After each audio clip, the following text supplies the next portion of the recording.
সরকারি দল রাজনৈতিক সমঝোতা বিনষ্টের চেষ্টা করলে তার বিরুদ্ধে দাঁড়াব। সংবিধান সংস্কার পরিষদের শপথ না নেওয়া সহ বিভিন্ন বিষয়ে ক্ষমতাসীন দল বিএনপির দিক থেকে বারবার সংবিধানের দোহাই দেওয়া হচ্ছে বলে অভিযোগ করেন জাতীয় সংসদের বিরোধী দলীয় চিফ হুইপ ও জাতীয় নাগরিক পার্টির আহ্বায়ক নাহিদ ইসলাম। তিনি বলেছেন, অন্তর্বর্তী সরকার, ঐক্যমত্য কমিশন, এই নির্বাচন, এই সরকার সবকিছুকে সংবিধান দিয়ে ব্যাখ্যা করা সম্ভব নয়। সংবিধান অনুযায়ী তো এই নির্বাচন এই সময়ে হওয়ার কথা ছিল না। সংবিধান অনুযায়ী অনেক কিছুই হয়নি। আগে যা সংবিধান অনুযায়ী হয়নি তা বর্তমান সংসদে র্যাটিফাই হওয়ার কথা ছিল উল্লেখ করে নাহিদ বলেছেন, সবার রাজনৈতিক সমঝোতার মধ্য দিয়ে সব কিছু এগোনোর কথা ছিল।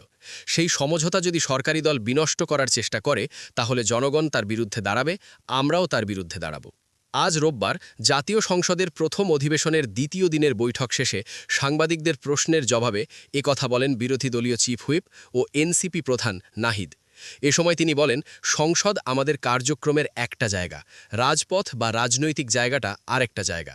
সেই জায়গায় আমাদের অবস্থান, কর্মসূচি ও বক্তব্য চলমান থাকবে।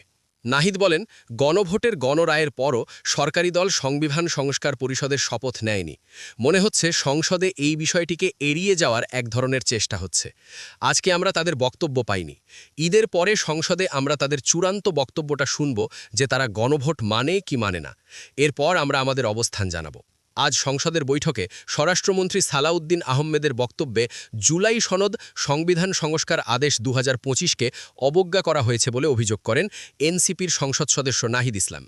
তিনি বলেন, স্বরাষ্ট্রমন্ত্রী আদেশটিকে নিয়ে প্রশ্ন তুলেছেন সংসদে। এটা আসলে তিনি করতে পারেন না, কারণ গণভোট হয়েছে এই আদেশের ভিত্তিতে।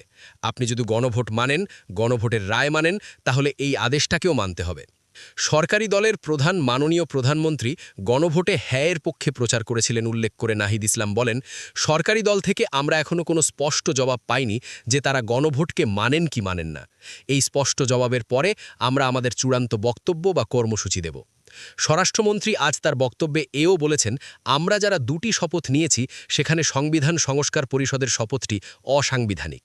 এ কথাটি তিনি বলতে পারেন না, কারণ এই শপথ আমরা নিজ ইচ্ছায় নিইনি।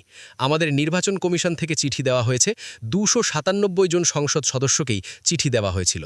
প্রধান নির্বাচন কমিশনার স্বয়ং এই শপথ পুলিয়েছেন। এই শপথটাকে যদি অসাংবিধানিক বলা হয় তাহলে ইসি ও সিইসিকেই সংবিধানের বিরুদ্ধে দাঁড় করিয়ে দেওয়া হচ্ছে।